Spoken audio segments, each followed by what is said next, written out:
Hello dear students. आज हम fertilisation in humans में स्टेप्स ऑफ फर्टिलाइजेशन पढ़ेंगे। फर्टिलाइजेशन को के स्टेप्स को 4 पार्ट्स में डिवाइड किया गया। सबसे पहले step of approach of sperms to ovum, second है एंट्री ऑफ स्पर्म, थर्ड है कॉर्टिकल रिएक्शन, फोर्थ है फ्यूजन ऑफ प्रोन्यूक्लियर। ये 4 स्टेप्स हैं फर्टिलाइजेशन। सबसे पहले approach of sperm to ovum. इसमें फर्स्ट पॉइंट है, at the time of copulation या sexual act male ejaculate semen 3 to 5 ml in the vagina near the uterine duct. In the female it is called insemination. Approach of sperm to ovum में first point क्या है, sexual act यानी sex process के दौरान या copulation के दौरान mail individual जो होता है सेक्स प्रोसेस के दौरान मेल इंडिविजुअल इजैकुलेट करता है, सीमन इजैकुलेट यानी डिस्चार्ज करता है या बॉडी से आउट करता है, और उसको कहाँ पे छोड़ता है, फीमेल वेजिना में नियर द यूटेरियन डक्ट, यूटेरियन डक्ट के नियर उसको इजैकुलेट करता है। इस प्रोसेस को हम लोग इंसेमिनेशन बोलते हैं। सेकंड है, this ejaculation have about 400 million sperms, but only 100 sperms can reach to the fallopian tube because many of them die due to the acidity of the female genital duct. क्या बोल रहा है कि means इस ejaculation process के अंदर जो semen ejaculate किया जाता है उसमें अप्रोक्सीमेट 400 मिलियन स्पर्म्स होते हैं, बट उसमें से खाली 100 only 100 sperms can reach to the fallopian tube. उसमें से खाली फैलोपियन ट्यूब तक 100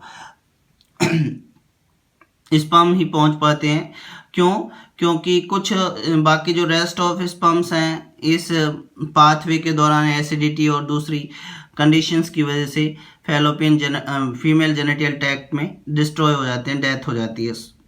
नेक्स्ट है, several sperms are ingested by the phagocytes of vaginal epithelium. इसी प्रोसेस में जो ये डेथ हो रहे हैं उनमें से कुछ फेगोसाइट सेल्स होती हैं फीमेल वेजाइनल एपिथेलियम के अंदर, उनके थ्रू इंजेस्ट कर ली जाती हैं। Next, sperm swim. इस इजैकुलेशन प्रोसेस के बाद में जब ये कहाँ पर पहुंच जाते हैं, यूरिनल डक्ट तक पहुंच जाएंगे, ठीक है। Sperm swim in the seminal fluid, जो सीमन में सेमिनल फ्लूइड होता है उसकी वजह से स्विम करते हैं, तैरते हैं sperms at the rate of 1 to 4 mm per minute। Sperms क्या करते हैं, मूवमेंट करते हैं, स्विमिंग करते हैं ये सेमिनल फ्लूइड में वेजाइनल ट्रैक्ट में 1 से 4 mm पर मिनट में, ठीक है। Sperm movement in uterus is caused due to the uterine contraction और peristaltic movement of fallopian tube. ये किस वजह से कंप्लीट हो पाता है, एक तो यूटेरिन कॉन्ट्रैक्शन की वजह से, यूट्रस वाल के कॉन्ट्रैक्शन की पेरिस्टाल्टिक मूवमेंट से, और दूसरा फैलोपियन ट्यूब के यूटेराइन कॉन्ट्रैक्शन और peristaltic movement of fallopian tube, इनकी वजह से स्पर्म मूवमेंट कंप्लीट होता है। नेक्स्ट है, अप्रोच ऑफ स्पर्म में 6 point, sperm capacitation. Sperm capacitation का मतलब है कोई भी पर्टिकुलर स्पर्म किसी पर्टिकुलर स्पीसीज की जाति को ही क्या कर सकता है, फ्यूज कर सकता है, that is capacitation. The capability of fertilising an ovum on its own species is known as the sperm capacitation. मतलब कोई पर्टिकुलर जाति का कोई पर्टिकुलर स्पर्म किसी पर्टिकुलर ओवम यानी एक जाति का जो स्पर्म है वो उसी जाति के ओवम को फ्यूज करने की पोटेंशियल लगता है, that is the capacitation. 7th point है, in this process physiological maturation of sperm takes place in which due to the activity of the lysogenous enzymes sperm enter the ovum by piercing the egg covering। क्या बात कर रहा है, इस period के दौरान क्या होता है कि इट मीन्स जब ये इजैकुलेशन से लेकर ओवम तक पहुंचता है तो फिजियोलॉजिकल मैच्योरेशन आती है स्पर्म्स में। The activity of which is due to sperm takes place in due to the activity of lysogenous enzyme sperms enter, और स्पर्म्स के हैंड में जो लाइसोजिनस एंजाइम्स है उनकी वजह से स्पर्म पायरेस करता है, यानी भेजता है, तोड़ने का काम करता है एग वाल को. This process takes about 5 to 6 hours after the sperm fertilise the ovum. क्या बात करें, this process takes about 5 to 6 hours, 5 से 6 घंटे लगती है after the sperm fertilise the ovum, जब ओवम के नियर बाय या नियर बाय पहुंचता है तब की बात, प्रोसेस के बाद. तो दिस द पाथ, ये diagrammatic representation, the path of sperm in fallopian genital system, female genital system for fertilization की प्रोसेस के लिए जो स्पर्म एंट्री कर रहा है उसके लिए एक डायग्रामेटिक रिप्रेजेंटेशन दिखाया है अप्रोच ऑफ ओवम के लिए.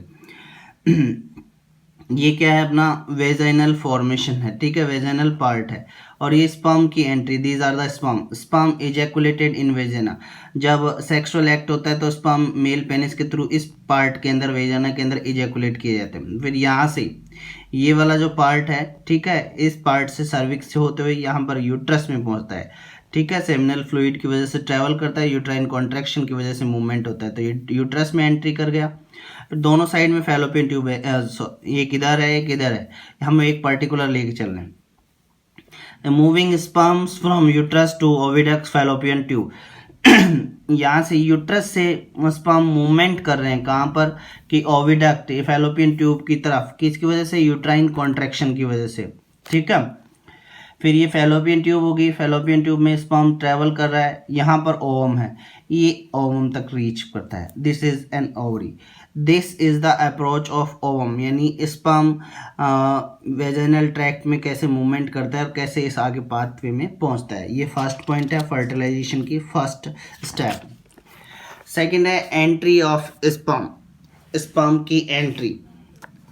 The ovum secretes a chemical substance which is called fertilizer.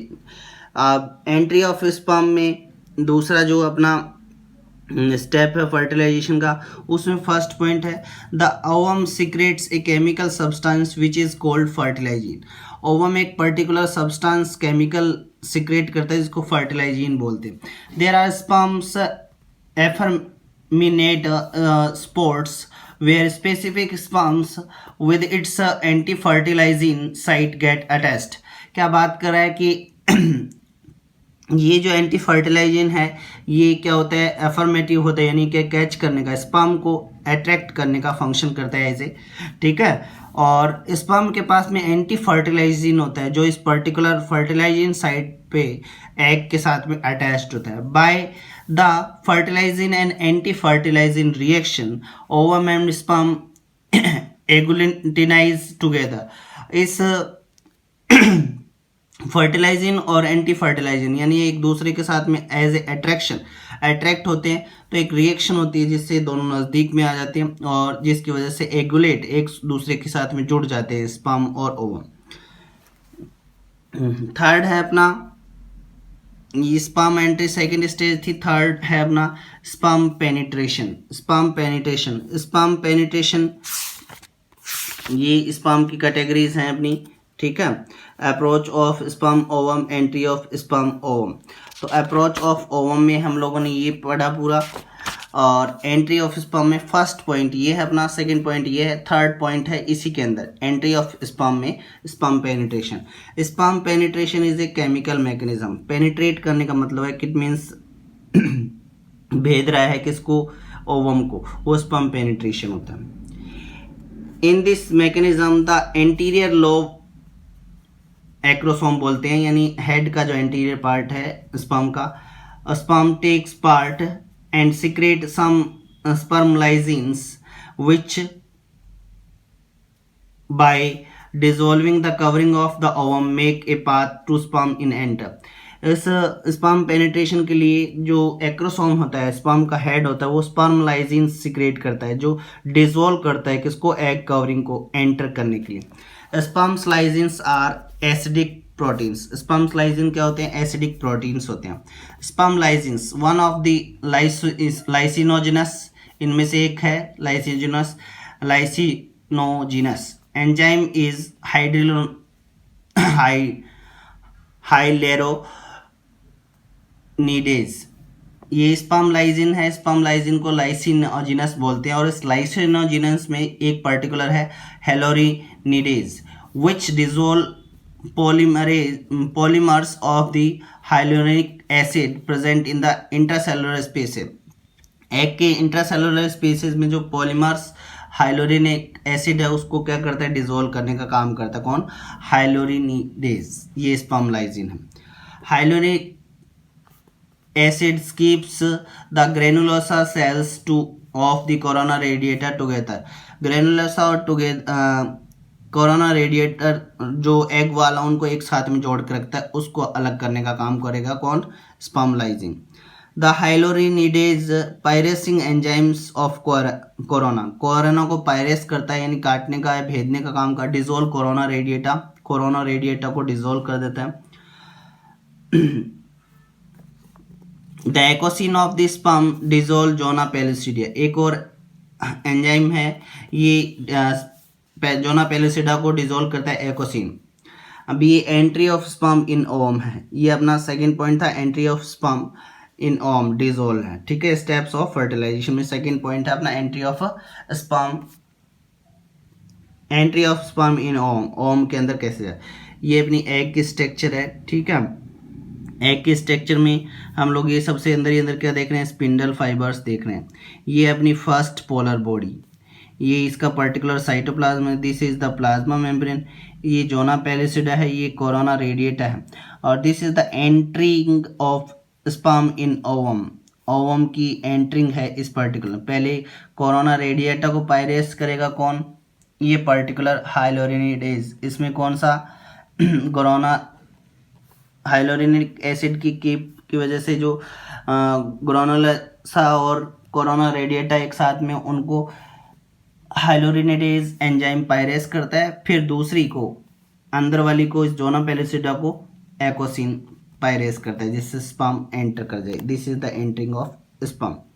ये आज का हमारा टॉपिक था फर्टिलाइजेशन ऑफ ह्यूमन में। स्टेप्स ऑफ फर्टिलाइजेशन के 2 पॉइंट्स पढ़ लिए हम लोगों ने, जिसमें 4 स्टेप्स हैं। Approach of sperm of ovum, entry of sperm, और कॉर्टिकल एक्शन, फ्यूजन ऑफ प्रोन्यूक्लियर। तो अप्रोच ऑफ स्पर्म पढ़ लिया आप लोगों ने और एंट्री ऑफ स्पर्म पढ़ लिया। इसके नेक्स्ट का हम लोग नेक्स्ट टॉपिक में पढ़ेंगे। Thank you.